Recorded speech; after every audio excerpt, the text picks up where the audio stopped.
Hey, well, all right. This is the second week in a row, Carlos. We've done the Food Tech Friday casual news wrap up, and we have a special guest today with us. Another Seattle guy, Clayton Wood. How you doing, Clayton? I'm doing great. How are you, Michael? Carlos, I'm good to doing see you. well. Awesome. Yeah, and we're gonna dive a little bit deeper in the second half of the show into food robotics to kind of hear what you're thinking, what's going on in the market. But first up, we're going to talk about some news which relates, I think, to everything that we talk about, and that's the food tech venture funding. The first story that we have is it was, I think, PitchBook had their quarterly report that showed, and maybe not surprisingly, that funding dropped pretty significantly in Q3 for food tech, down 63% quarter over quarter, down 28% on a deal count perspective.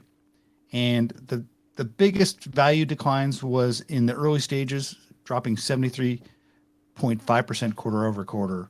So, you know, Clayton, I'm not super surprised. And we've kind of seen the sequential decline over the past 4, 5 quarters as we've seen the overall recessionary fears start to hit and create some, I think, some worry among investors. And I just kind of be curious, as a startup guy, is this kind of in line with what you're seeing out there? Absolutely, yeah. We've seen this really acutely since the beginning of the year. It started really with the later stage companies that might have been pre-IPO when the stock market crashed and the IPO market dried up, and then it's been migrating back upstream, and now it's getting to the early stage. So I think it's natural that you're going to see these quarter over quarter drops as that trend sort of permeates the whole sector. It's really a general problem in VC across the board.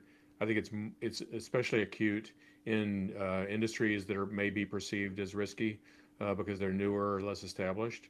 And certainly we see it in as we're talking to investors about hardware and food hardware. Um, People are risk averse, so it's a challenging environment. Yeah, I'd also say it's just like the general decline in tech investments, right? Like right now, it Oh yeah, seems like you look at a tech company and the investment's not there because people aren't taking those chances. So I think it's kind of matches the whole general feel. absolutely. It's really is across the board, and food. Unfortunately, food tech is not an exception. Yeah. Oh, Michael's muted. Boom, boom, boom, boom, boom. Ooh, There he is. Hold for edit. there we go. Sorry about that, guys. This will be edited out. I think Yes. the general risk averse nature is permeating everywhere, and you're seeing, I think, big corporations take less risk.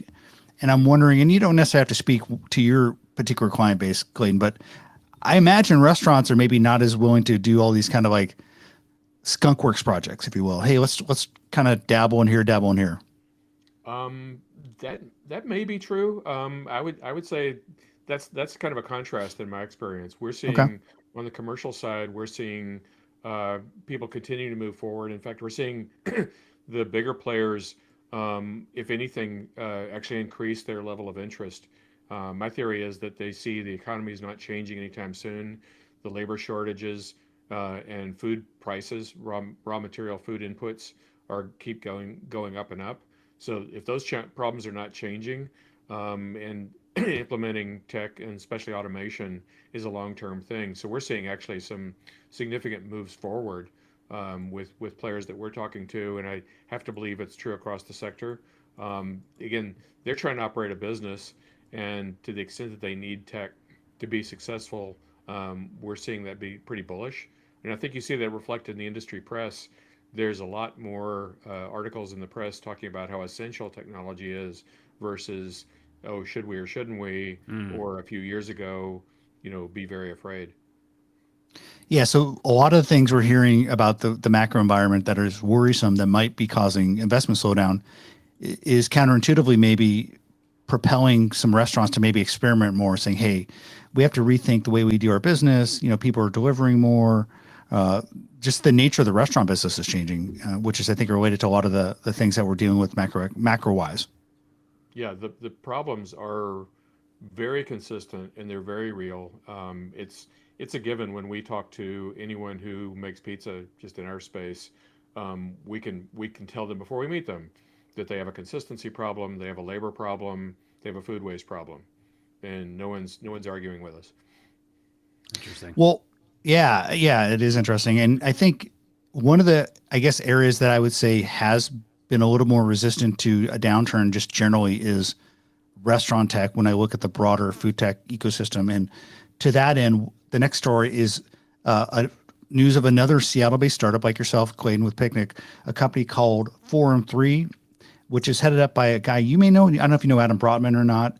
Mhm. He was head of Brightloom, and he is now starting up a company called Forum 3. They raised $10 million, and they were the guys that helped lifted up Starbucks Web3 platform and Web3 loyalty program, which I think just announced their beta yesterday. So I think they did the announcement of the funding on the news, on the heels of the news around Starbucks. So I know that Brotman has been kind of fixated to with Web3 over the past year, and I think he's finally got the company he wants. I think that's right. I don't know too much about his new venture. I do know Adam.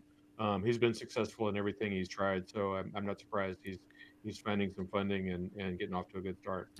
I definitely have something to say about this, Michael, because Web3 is like, divisive, I think, at times. When you do it right, it's awesome. And I think it's innovative. But when you do it wrong, it can, cause some ripples and waves. And so for me, like, I'm a big Starbucks person. There's no surprise there. I make comedy Shocker. sketches. Yeah, comedy sketches about Starbucks. And the NFT kind of, it's called Starbucks Odyssey. And it's yeah, like you said, Michael, I think it's in beta. It's not on the app yet. So like if you go to the app, your Starbucks app, it's not there yet. But it's about digital stamps, and it's not super interesting to me as a consumer. So I think you have to be really careful what you do with that. And again, this is like a new endeavor, but like Nike is also trying stuff with Mm. Web3. And that one makes sense to me because you're creating virtual sneakers, and it's like really cool. And like you could potentially even get percentage of sales if they make those shoes. So I think that this is a kind of double-edged sword. I'm excited, but at the same time, like, yeah, I don't want digital stamps, particularly myself. Yeah, I mean, Broadman, when I've talked to him in the past, has said all the right things in that normal average people like us, or our spouses or our friends, are not going to want to download a MetaMask app on their phone to download an NFT and make it super complicated. So I think his goal has always been trying to merge the Web2 world and the simplicity of that with the ownership and the kind of the special nature of Web3, where you can own NFTs or whatever. And in the past, when I talked to him, he always thought loyalty meets Web3 could really be something that merges well with people who are super fans of a restaurant. Like if you're like one of the Hmm. 1,000 true fans of a restaurant, why wouldn't you want the special token that gives you access to special perks related to your restaurant? And I think a Right. Starbucks super user might want special drinks or special events that they could get access to. If this unlocks that, I think it's a good idea. Well, you're talking to the Starbucks super user right now, and I do want access to that. So again, I need to know more about Starbucks Odyssey. If it is about access to specific things and drinks, then I'm all for it. If it's just the collector item thing, you know what I mean? Like that's even me being knowledgeable about NFTs, I still don't want that. But if it's what you said, like extra drinks or in some sort of way, like a loyalty program, I am excited about that. Yeah, it has to be something that is catchy and gets people kind of into the habit of using it. Do you guys remember the app that you check in everywhere? I'm trying to remember. Oh What was yeah, Foursquare. Foursquare? Like Foursquare. Oh my for like goodness. a year, I was in a battle with like another guy in Edmonds to be like the king of the Starbucks. Like I like Yeah, check in yeah, every day, yeah. and then I go on vacation for a week and he overtakes me. But like the gamification aspect, I think could be interesting if like you gamify super fans and allow them to kind of uh, do things that kind of demonstrate their super fan nature. I do like that a lot. Yeah, I think the risk in that is it's so new that it's Yeah. it's hard to identify what's the main trend going to be, and so you can't get over committed to one approach, and then you find yourself on the wrong approach, and when everybody all the money and interest went somewhere else. Yeah, yeah. You just don't like want Howard Schultz to get like crypto pilled and like go overboard with like all the Web3 stuff. I think they're gonna kind of like tiptoe into this and see how it works. It's a beta at launch, so it's not available to everyone. I'm sure they're gonna work some of the kinks out. We'll see how that goes. This next story is one that is interesting in that I've been following the super fast grocery space for a while, and all of these guys almost uniformly have weird names like Gorilla, Getter. There's one called GoPuff. Always kind of weird names, but these guys made a business of like 10-minute delivery. And I don't know if you remember this, Clayton. I think like 2 years ago, they were all getting like $150 million funding rounds, kind of that late stage capital you were talking about that has since dried up. And because it's all dried up, I think a lot of these guys have run into trouble. And so the story today of Gitter buying Gorillas, which I think was one of the big ones just a year ago. I think that the number was they bought it for $1.9 billion. The combined value of the company is just $10 billion. I always kind of thought like this ultra fast grocery space or delivery space is like, okay, do I really need it in 10 minutes? If I can get it in 30 minutes from Amazon or 30 minutes from like Uber Eats, that's fine with me. I mean, it was a very narrow use case, I thought. I think that's right. I think you're seeing a lot of consolidation across that industry, and a lot of companies just struggling to find the profitability model on the unit economics. And again, as you said, I think the value prop is interesting, but not necessarily all that compelling. To me, the jury's out on just how fast is fast enough, and how much scale do you need to really be successful. Probably some more consolidation coming in that space. Yeah, and this is not the first time we've seen it. Like, remember Cosmo.com? Yeah, I totally remember Like, Cosmo. yeah, I was working at Amazon back then, and we used it. Well, actually, Amazon acquired them, I think, at some point, and then got rid of them. But before that, they were an independent company, bike messengers, and we did it. We just wanted to test it out to see if can we get donuts in 15 minutes, and we did. Like, I got donuts because I was at work and I couldn't get to the store or something. But again, such a specific use case. Like, I think I used it at home a couple times, but also I realized I could have just went to the grocery store. So, oh, but remember they did CDs too at some point. They did like Yeah, yeah, yeah. other stuff besides food. I mean, yeah, Cosmo was like 2000, 2001, the first web.com rush, and they ultimately ran into problems. But at the same time, you saw the web vans and those guys also run into trouble. You know who kind of was working on home delivery ever since that point and grocery delivery was Amazon, and they Yeah. took them like 15 years to get it right. They eventually bought Whole Foods. So this is like a long game that I think just takes tons of capital. And so the big guys that have giant infrastructure, I think they're the long-term winners here.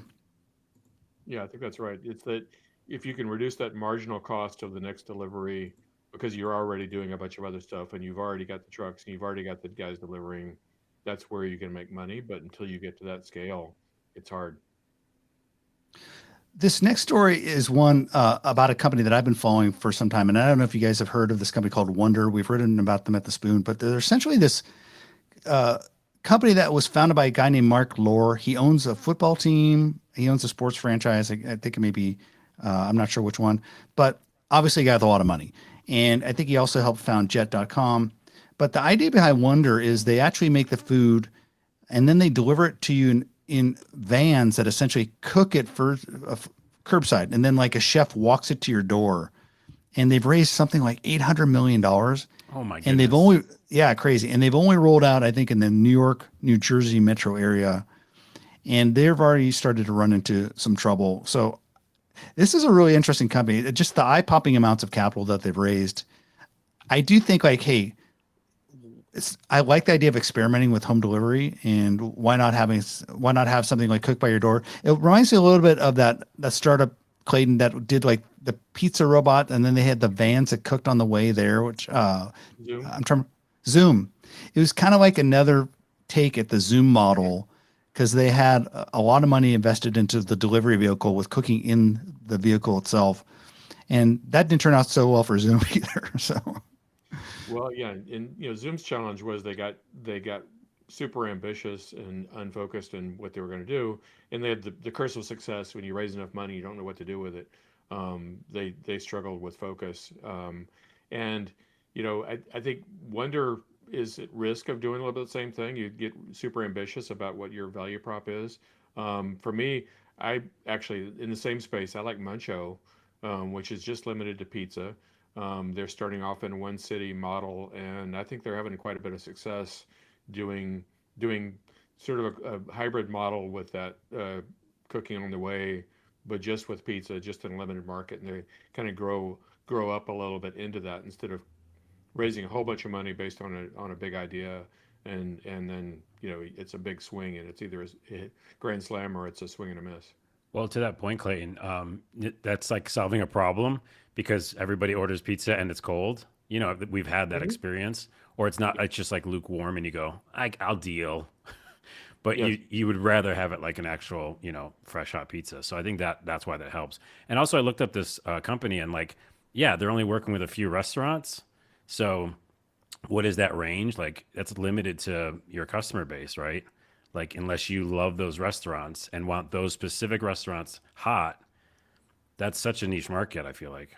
Exactly. I think the commercial, prepared food market is so unbelievably diverse that yes, it's huge, but how do you grab a big enough piece of it to effectively serve customers with it? Hmm.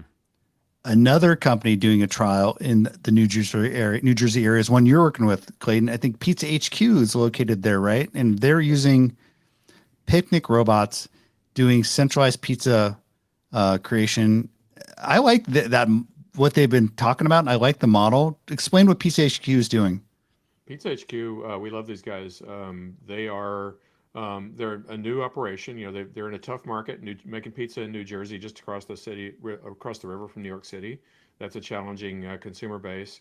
But they're selling pizza like any other pizza restaurant, but one of their core businesses is selling to school districts. So they're making large volumes of pizzas every morning and carrying them out to school districts. Doing deliveries at 9 in the morning of 300 pizzas, and they're doing thousands of pizzas every week. They've really automated their operation. They've got picnic station at the center of it, of course, but they've got a nice dough press upstream. They've got a nice hot rocks oven downstream, and they're running a very high volume, low cost business, and they've got customers waiting to sign up with them. So I think they're going to be very successful. Is this schools or colleges or both? Right now it's K-12, but they're actually moving into colleges now too. Okay. Yeah, because my question with colleges was there's dorms and it seems like it's difficult to deliver Yeah, in but I that think I setting. think there's an opportunity there to set up similar operations. Like if you go to a college where you've got a captive audience, you can set up a similar production operation and Right. operate on site. That's what we're doing at colleges across the country. We started at Texas A&M in January, and we've been making pizza for them as part of our our whole college university sector is a great product market fit for automation and pizza. Cool. The Pizza HQ guys, didn't they take over, or they were an existing pizza restaurant, just a normal everyday pizza restaurant, but they decided to kind of reinvent themselves with automation, robotics at the core of the business because they saw that's kind of the way things are going, right? That's exactly right. That's really they they saw a way to invest in automation and use that to really lower their per unit cost, and it's a growth market. We actually see that as a segment in our marketing where the customers who want to make an automation bet and see that as the path to 100 stores or whatever their growth ambition is. Very few people start out today and want to go build 100 brick and mortar stores and go hire a bunch of people and do things the old way. Yeah. That just sounds like brain damage. But if you can do that with automation, it's very compelling. The economics are great. We're slowly making our way towards the full robot conversation, and this last story is the jumping off point. So there's been a number of stories over the past month or two about colleges being trial areas for sidewalk or robotic delivery. Yesterday, Grubhub announced a partnership with Kiwi, one of the early sidewalk delivery companies, and already I think Grubhub is working with Starship and Cardigan as well. So why are colleges kind of becoming this hotbed of experimentation around automatic delivery and also other forms of robotics? It seems like we're seeing a lot of that. Yeah, I think, if we start with the delivery robots and just the robotics on campuses in general, you've got a small, compact, high density, high population space, with controlled environment, if you will. I remember when some of the first sidewalk robots came out and they said they were trialing them in some suburb of Seattle, I think. I was thinking, you know, where do you find a suburb that's got, even sidewalks and low Yeah. traffic and, real limited hazard for the robot? Campuses are that. I think also what we see is that college campuses, the dining people are looking to how do they keep serving meals to the students, and there's lots of options for students to get delivery from off campus, and the people running the food services are essentially selling calories to these resident students, and they want to serve them. They have to serve them off hours. They have to serve them where they are. So it's really part of this whole explosion of how does food get prepared and delivered to consumers. And when you put that on a campus, um, I think it just makes perfect sense that you're trying to do it with a limited. Uh, you've got you get the advantage of a very compact community, but you have the high demand. It's kind of a perfect environment for a delivery robot. Yeah, I was seeing the article. It mentioned that these robots specifically in this article could like handle snow and extreme weather or something, which is also helpful. But I'm also worrying just about the logistics of it. Just kind of play devil's advocate to it. Like, so if I'm on campus and I'm in a dorm on the fourth floor or something, these robots are delivering it maybe to a location, like a main central location, right? Like the dining hall or something, and then we all go down to get the pizza. Is that how it hmm works? I, it's not my space. I've had the same question, like you've got you may have a food locker, pickup locker, like a Minnow pickup locker. How does the food get from the robot into the locker? Right. How does the food get from the sidewalk into the hands of the customer? That's Yeah, it's I- not a fully Android guy getting up and putting it yeah, in that locker. So yeah. It's not the yet. last 5 meters problem. I'm not sure how they're solving that. Yeah. Michael, Yeah, did you know? it's always getting to the last spot. I imagine that there's a common pickup spot. Meet us in the front lobby or right outside the dorm. I'm Yeah. sure that's kind of where it is. But college campuses are those compact areas, much like airports are, and much like I think I always thought master plan communities would be another good spot. Yeah. So kind of like on it's a training wheels kind of area where you can kind of learn the spaces, you can map it out pretty easily, and it's not like the chaotic nature of a downtown core, which would be a lot harder, I think. Yeah. Yes, exactly right. So looking at the broader space of restaurant robotics, I think we're starting to see increased activity. We saw Sweetgreens finally starting to make moves with their acquisition. They made some announcements they're going to be doing some stuff pretty soon. It does seem like just generally quick service guys are doing a lot more experimentation. What are you seeing right now, Clayton, in terms of your space? Does it seem like the activity's picking up, or what are some areas where you're seeing more activity?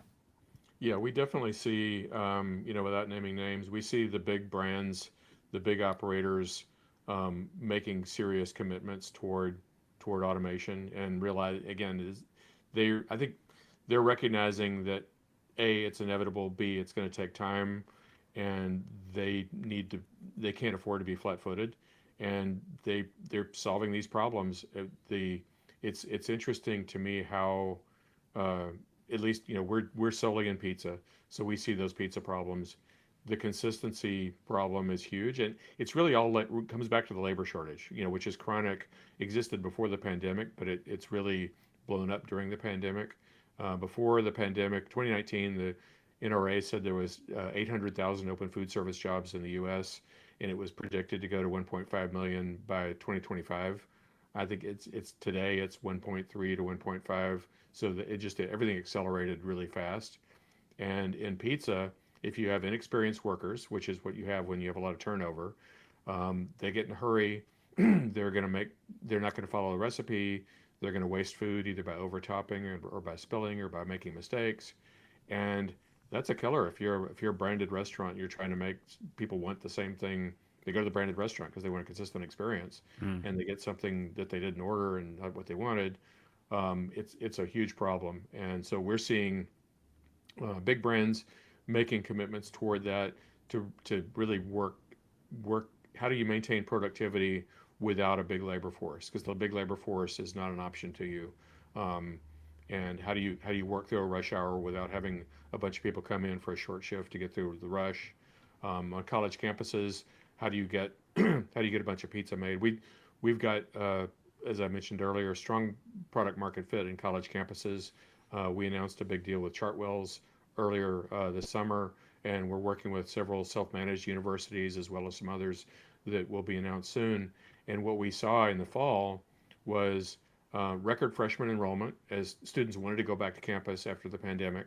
Um, and in some campuses, we're reporting as much as 30 to 40% of their staff didn't show up for work on the first day of school. Hmm. So You had dining service directors in the dish pit or in the kitchen because they're just so understaffed and they're trying to meet, trying to feed these students. It's a huge problem. And so if you've got an automation solution that enables you to raise your labor productivity and keep the students happy, that's pretty attractive.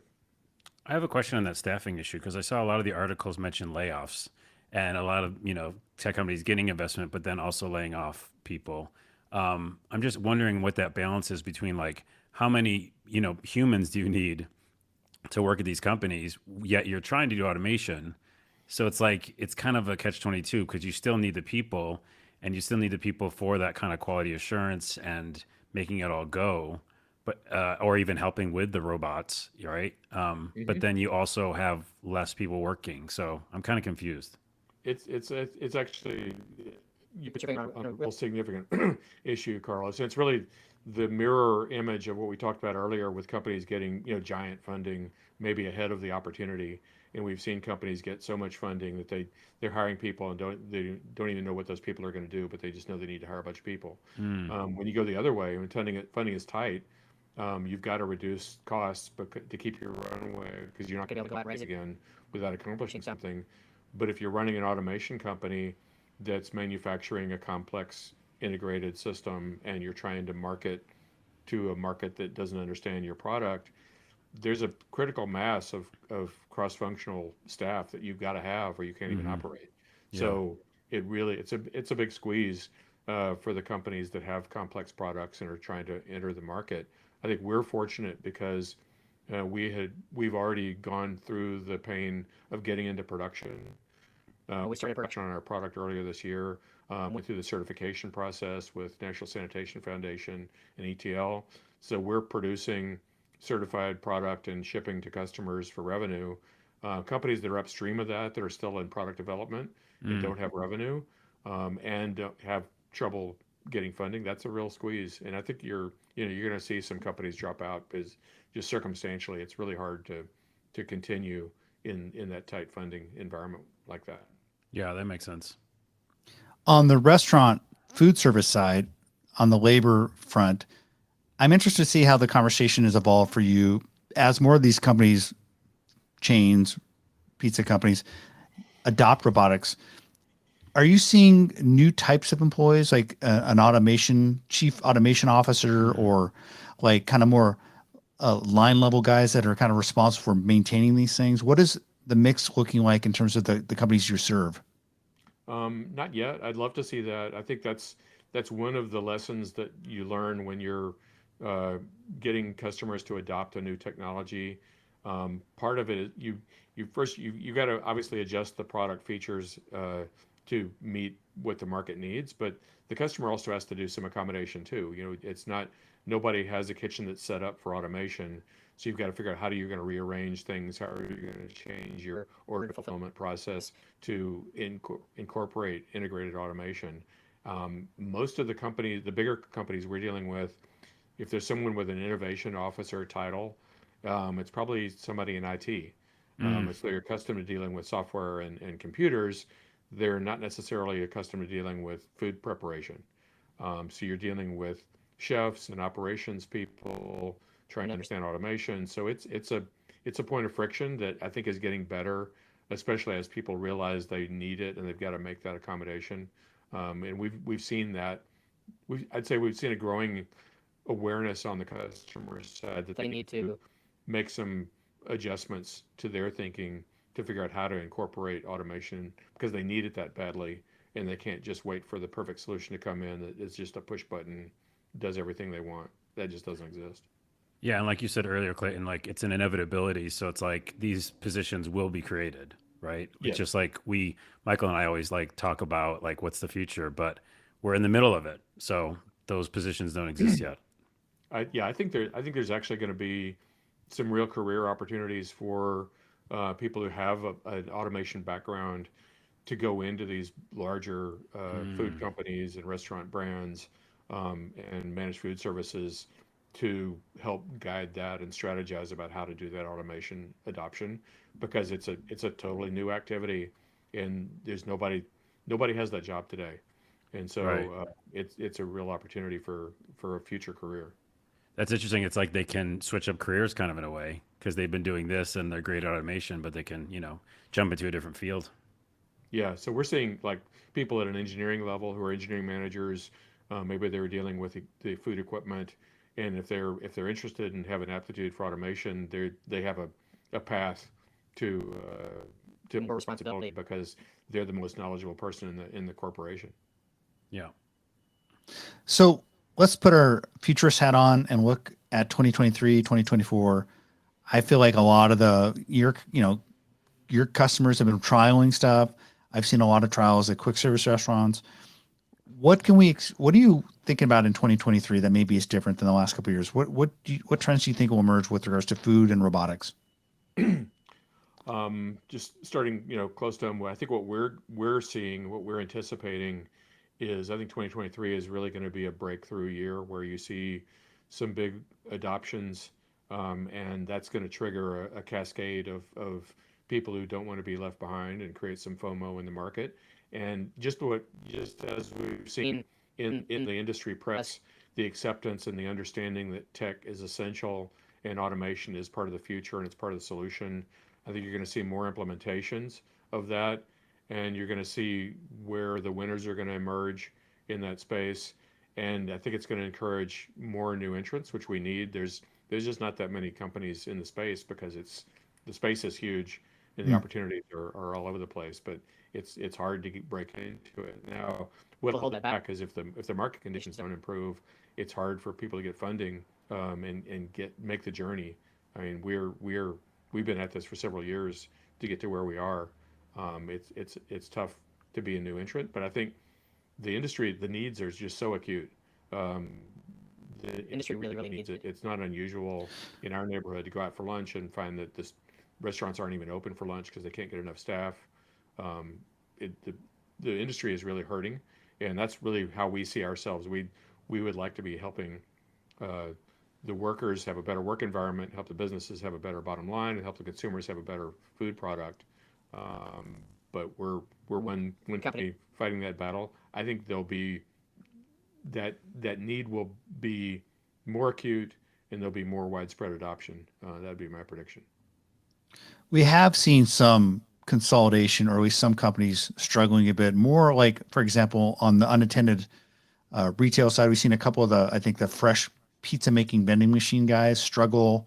Hmm. That was maybe because that's a harder value proposition. It's harder to kind of do standalone pizza production systems and things like airports. Maybe I think Basil Street had to sell their assets. There's been one or two others.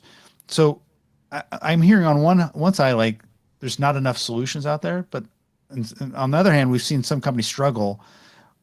Where do we need more companies? Are there certain areas of automation robotics where you think there's a white space that if capital was abundant and like we were in kind of in this go-go days of like a couple years ago, there's lots of venture funding, you think there should be more innovation? It's consistently interesting to me to see how many innovation companies, automation companies, I should say, um, go into food automation, but then their business model is to be a restaurant and sell food.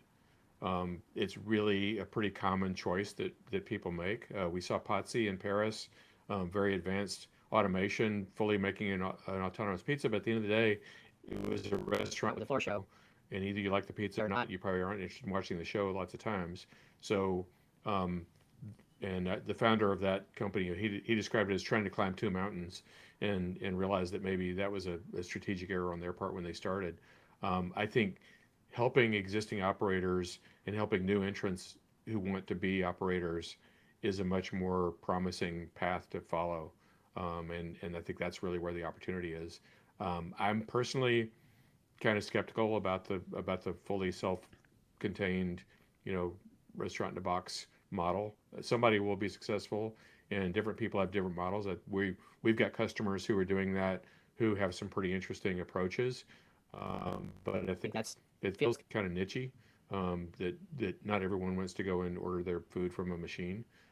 So helping the industry by helping the existing players seems like a much more promising path. Well, actually, to that point, I was just thinking about a story I just heard about. about Starbucks because I am the number one fan. And they're building these machines that help the baristas, right? So they work Hmm. alongside it, and that machine will just make all the cold drinks, Hmm. something that they don't want to do, and it's such a repetitive task. So I Yes. agree with you. Like, you go up to an airport and there's a little box and it's got food in it, and you're like skeptical, and you're like, when did they fill this last? Or instead, you could just go to a place where automation's helping the person make your stuff, maybe. Yeah, we don't think about labor replacement. We think about labor productivity enhancement. So our we can't run a restaurant by ourselves, but we can help a small number of people make a lot of pizza. And Hmm. that's really where we see our role. I think that's really the more promising value proposition is enhancing the labor, not replacing it. Yeah. Yeah, I there's did one more. Oh, Mesli. There's Mesli, which was making kind of the, I think, Mediterranean food, and they've rolled out their kind of beta box, I think, in one of the San Francisco area parks. Mhm. There's that mm, pizza, fully robotic pizza from Hyper Robotics, basically a pizza robot in a shipping container. They actually have the ovens in there. So there's a Mhm. couple of these guys doing like containerized mm, restaurants in a box, which are different than like the vending machine centric ones that are like sitting in an airport. right. Uh, but it'll be interesting to see how both Hyper Robotics and Mesli go over the next year, and if they can expand their footprints. There's a there we've seen there's a natural bias against, what people perceive to be an automated food preparation. They think, oh, that's got to be like, the association is with the frozen pizza. If a machine made it, it must taste like a frozen pizza. And so we disabused that notion at the Smart Kitchen conference in 2019 with you, Michael. Thank you very much. Yep. And we're we expect, we think we've really gotten away from that, and now we're making, Detroit style pizza for Mm. Moto in Seattle. If you hasn't tried that, I'm always recommending you try Moto Pizza if you have the patience to be on the long waiting They're list. coming to Edmonds. They're coming to Edmonds. I'm super Yeah, excited. and the waiting list will get shorter because they're gonna have What? picnic. So explain to people what Moto is. We're gonna take a little sidebar here. It's this place that you literally have to order a month in advance for your pizza, and What? More than yeah, it's that, crazy. You don't even eat in the restaurant. Explain no, this concept right. to me. I'm excited about it because it sounds like It's amazing pizza, but it's yeah, kind of crazy. it's run by this genius named Lee Kendall, and he has 100-year-old sourdough starter. I think the starter's name is Betty. He feeds that sourdough starter heirloom grains. He harvests ingredients from the shores of Puget Sound, um, and it's just the most sublime pizza experience you could ever imagine.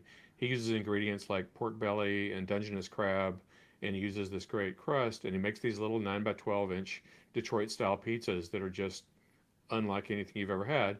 And so he's got a waiting list. A couple of months ago, his waiting list was 8 weeks. Someone else told me it's now up to months.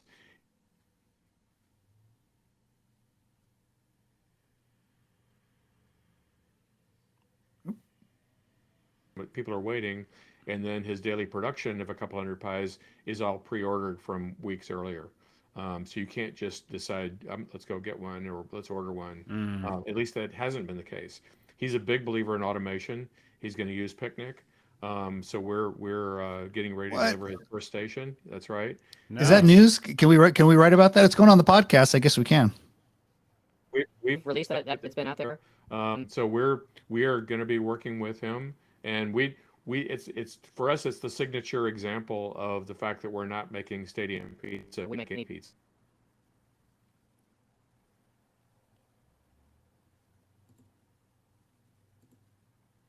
Help get that pizza to more people.